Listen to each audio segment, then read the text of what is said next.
Hello friends, welcome to Bankers platform. So friends, today we'll continue our video on master direction on export of goods and services. So in our last second part, we have discussed up to page number 15. So let's continue. So now we'll discuss about export to neighboring countries by road, rail or river.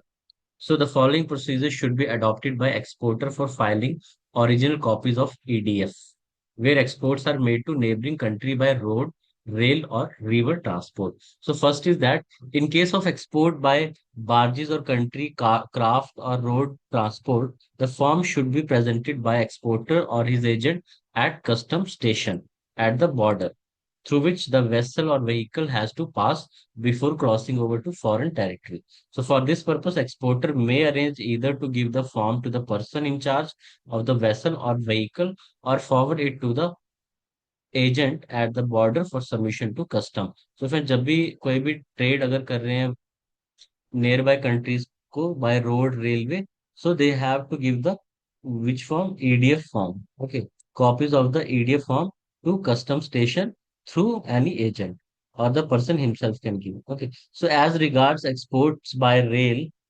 custom staff has been posted at certain designated railway station for attending to custom formality. They will collect the EDF. Okay, EDF is export declaration form for goods loaded at these stations so that the goods may move straight to the foreign country without further formalities at the border. So in this also, that custom officer will be available at the railway station. Okay. So for goods loaded at station other than the designated station, exporter must arrange to present EDF to the customer officer at border land customs station where custom formalities are completed. So suppose somebody is sending the goods and the main station is somewhere else. So they can also do the formalities in that station. Okay. So border trade with Myanmar. In supersession of instruction contained in APDIR series circular 17 dated October 16, 2000, barter system of trade at Indo-Myanmar border has been discontinued. So first, earlier there was a concept that in India and Myanmar there was a barter system. In that, like some things we will export from India and some things we will take from the Myanmar in like barter system in exchange. There will be no exchange of money. Okay, so here they're saying that that is discontinued. It is not available now. And accordingly, all trade transactions with Myanmar, including those at Indo-Myanmar border, with effect from 1st December 2015, shall be settled in any permitted currency in addition to Asian Clearing Union mechanism. So counter trade arrangement with Romania. So the Reserve Bank will consider counter trade proposal from Indian exporter with Romania involving adjustment of value of exports from India against value of imports made to India in terms of voluntarily entered arrangement between the concerned parties. So same like barter system, they will do export also and import also as per the counter trade agreement with Romania. So subject to condition, among others, that the Indian exporter should utilize the fund for import of goods from Romania into India within 6 months. So they have to utilize the this opportunity within 6 months. Repayment of state credits. Export of goods and services against repayment of state credit granted by erstwhile USSR will continue to be governed by the extant direction issued by Reserve Bank. Okay. So next is forfeiting. Exim Bank and AD Category 1 bank have been permitted to undertake forfeiting for financing of export receivable, remittance of commitment fee, service charges, etc., payable by the exporter as approved by the Exim Bank or AD Category 1 bank concerned may be done through an AD. Such remittance may be made in advance in one lump sum or at monthly interval as approved by the authority concerned. So export factoring on non-recourse basis. So AD bank have been permitted to factor the export receivable on a non-recourse basis so as to enable the exporter to improve their cash flow and meet their working capital requirement, subject to condition as under. So AD Bank may take their own business decision to enter into export factoring arrangement on non-recourse basis. They should ensure that their client is not overfinanced. Accordingly, they may determine the working capital requirement of their client taking into account the value of the invoices purchased for factoring. The invoices purchased should represent genuine trade invoices. So, friends, in case of factoring, that these guidelines to be followed by the banks, that guidelines are given. So, question can be framed from here. So, it's better you should have the understanding of this. Okay, so here they are taking that bank has to take its own decision if they are doing factoring arrangement on non-recourse basis. Non-recourse means there is no security without any guarantee basis they are doing. Okay, with recourse and this is without recourse. So here the bank will have their own business decision. Okay. AD Bank being the export factor should have an arrangement with import factor for credit evaluation and collection of payment. So that bank has to understand that whether this arrangement is available or not. Like bank will take the credit opinion of that overseas party and they will also see that by which way they will collect the payment. Okay, collection of payment.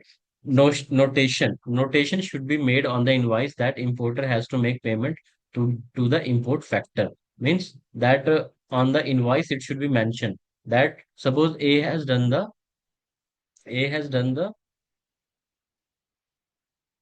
export. Okay, A has done the export, and in that case what will happen that 1 second. Okay, suppose A has done the export to B. So to B, they are doing the export. So this A has gone to the bank and he is saying that you purchase this bill. Okay. This is bank and they're saying that you purchase the bill. So this bank, what they will do? So like here it is given, notation should be made on the invoice. So whatever the invoice will be raised by the A, in the invoice, it should be mentioned that this this payment to be made to the B has to make payment to the bank, not to the this party A. Okay, this thing you have to understand. This should be mentioned on the invoice. So after factoring the export, factor may close the export bill and report the same in the export data processing and monitoring system, EDPMS of the Reserve Bank of India.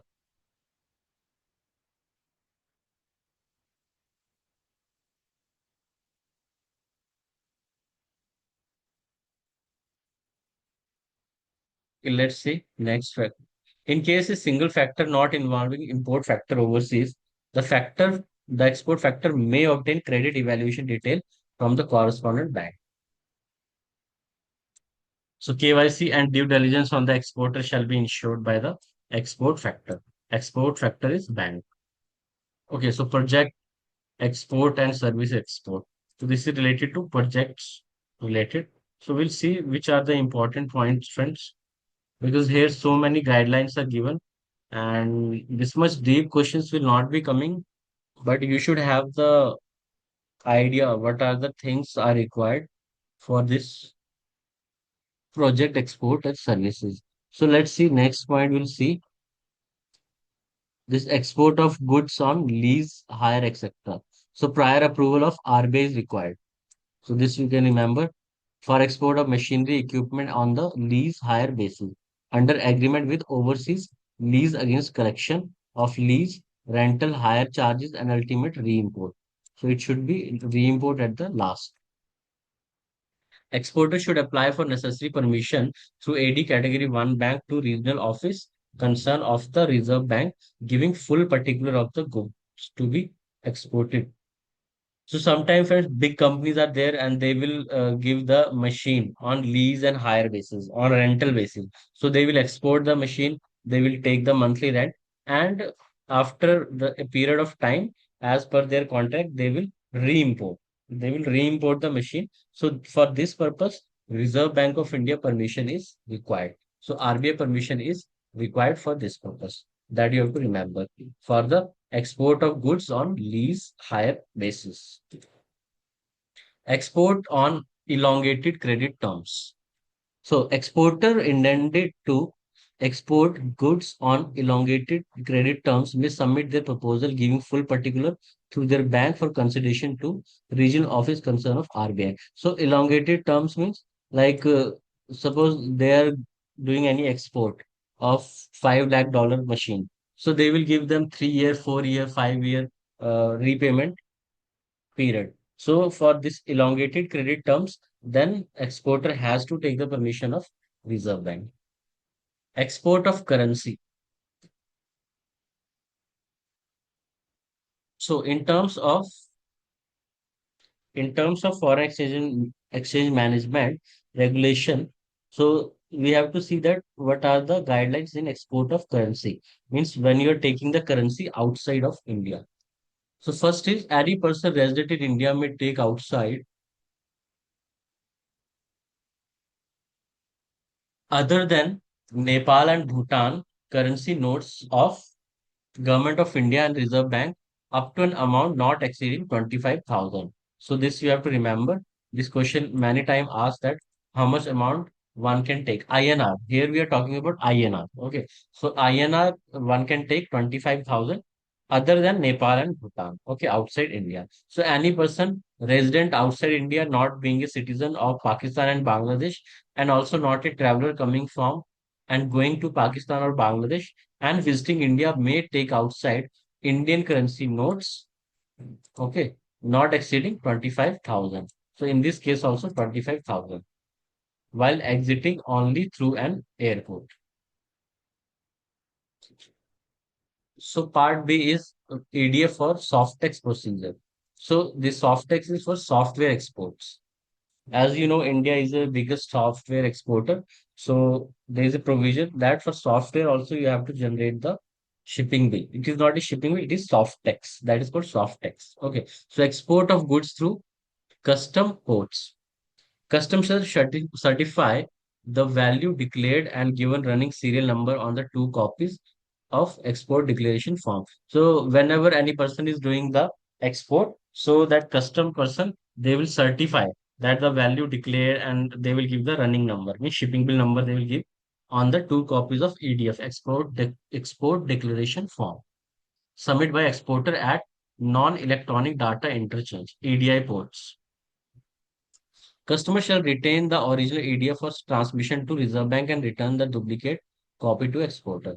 At the time of shipment of goods, exporter shall submit the duplicate copy of the EDF to customs. After examining the good, custom shall certify the quantity in the form and return it to the exporter for submission to AD for negotiation or collection of export bill. Okay, so once they give the form, that will be certified by the custom officer, and after that, that will be returned to the exporter. So within 21 days from the date of export, exporter shall lodge the duplicate copy together with relative shipping document and extra copy of invoice to AD name in the EDF. तो EDF is the export declaration form, that is shipping bill. तो जो friend जो shipping bill है उस पे हर detail होनी चाहिए और that is compulsory. Okay, so in shipping bill details will be there. Once the exporter is getting the shipping bill, then what he will do? He has to submit the document to the bank. Okay. Exporter has to submit the document to the bank within 21 days from the date of export. 21 days from the date of export, he has to submit the documents, okay, to the bank. And after that, what bank will do after the bank have been negotiated?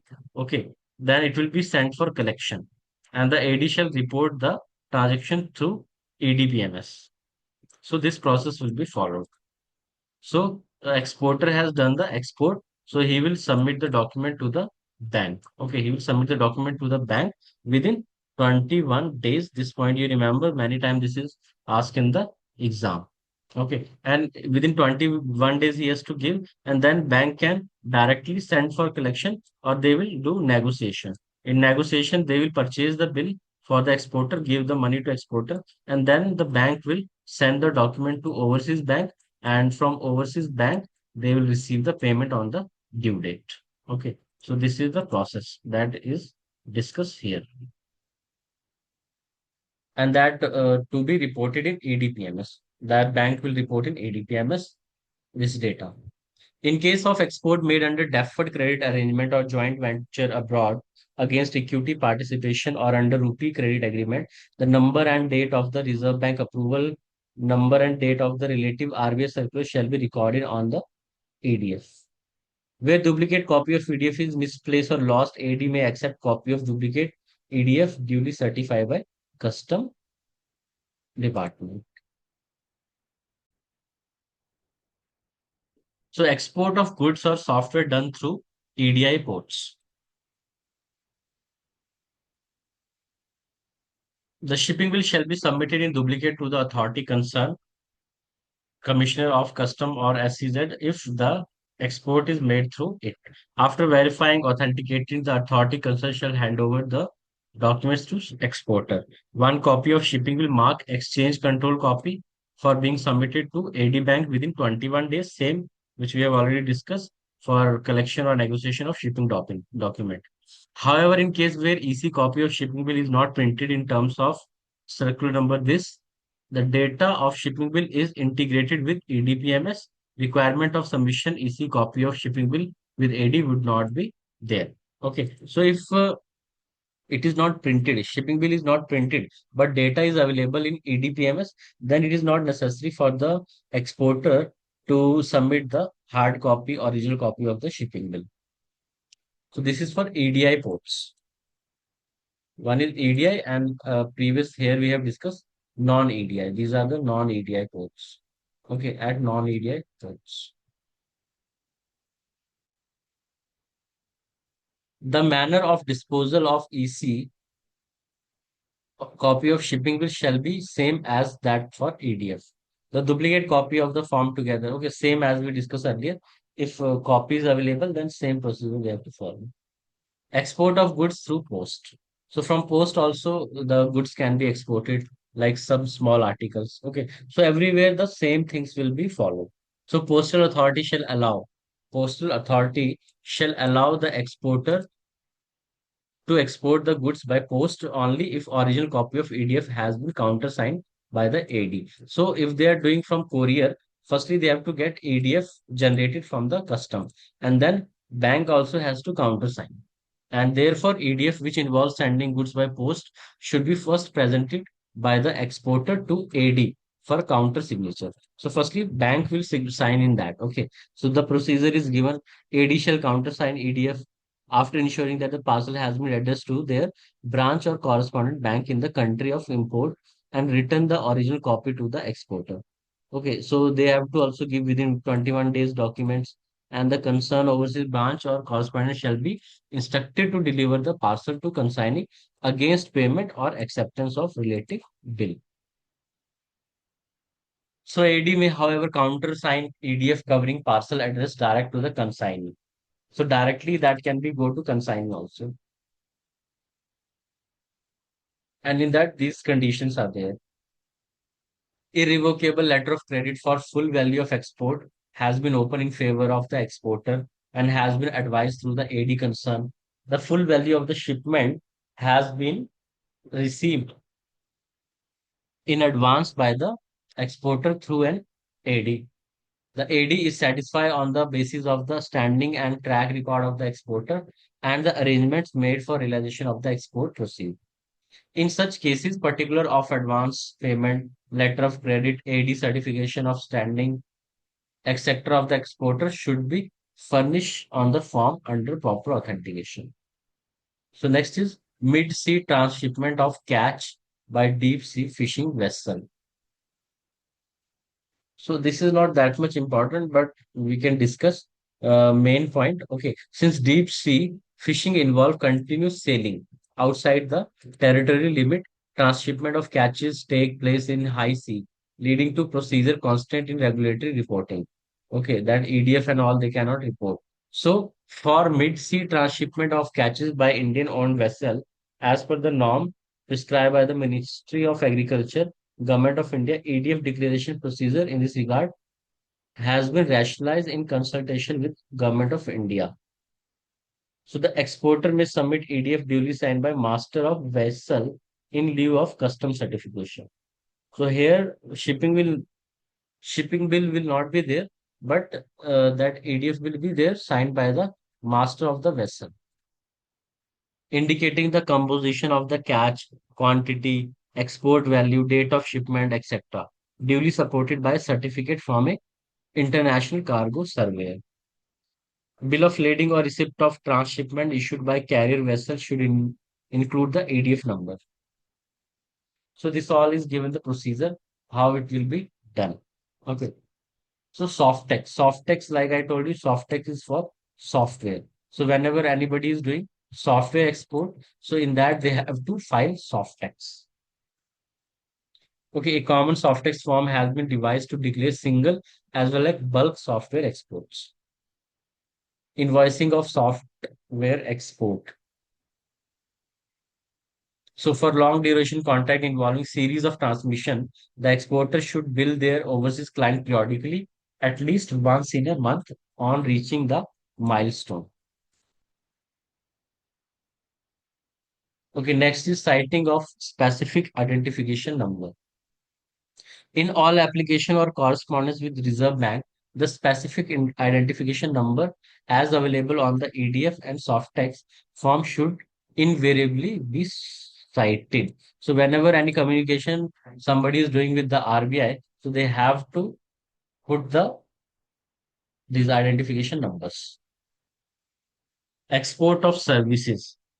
Services like some people are giving the like online services, guiding somebody, teaching somebody. So it is clarified that in respect of export of services to which none of the forms specified in these regulation apply, the exporter may export such service without furnishing any declaration, but shall be liable to realize the amount of foreign exchange which becomes due or accrues on account of such export and to repatriate the same to India in accordance with the provision. So they are saying that there is no provision for services that shipping bill will be generated. So that can be done without generation of shipping bill. But whatever the service that a company or a person is providing, for that they should realize the amount of foreign exchange which is due to them.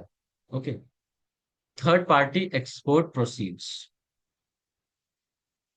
So realization of export proceed in respect of export of goods or software from third party should be duly declared by the exporter in the appropriate declaration.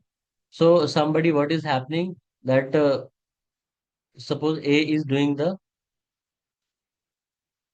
billing to B, but he is receiving the payment from the C. So this will be called third party.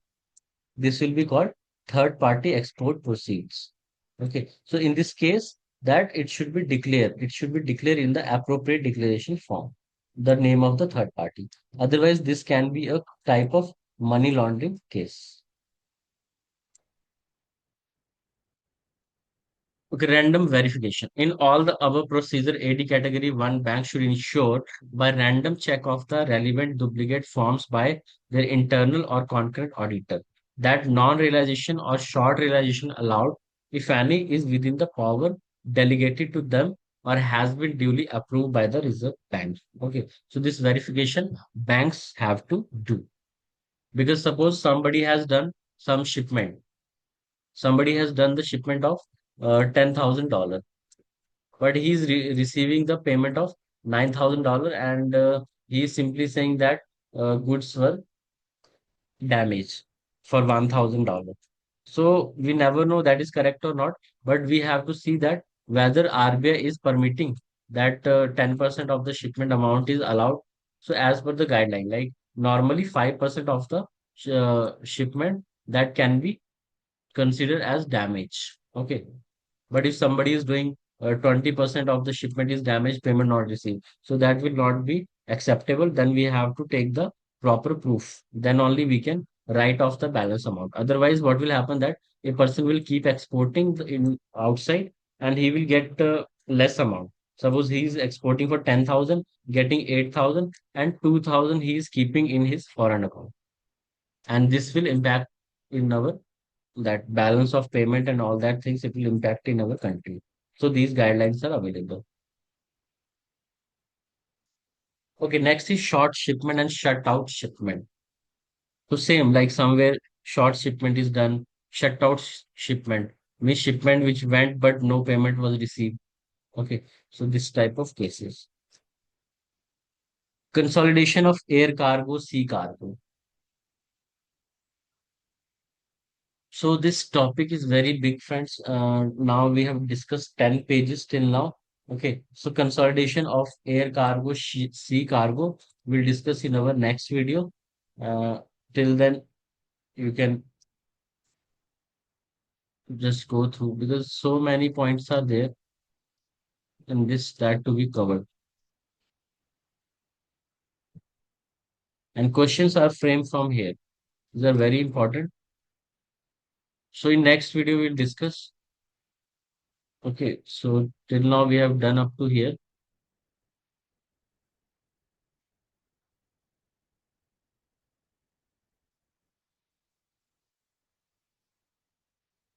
So B11, we will start in next video from B11, consolidation of air cargo and sea cargo. Okay, so thank you friends. Thanks for watching. Have a nice day.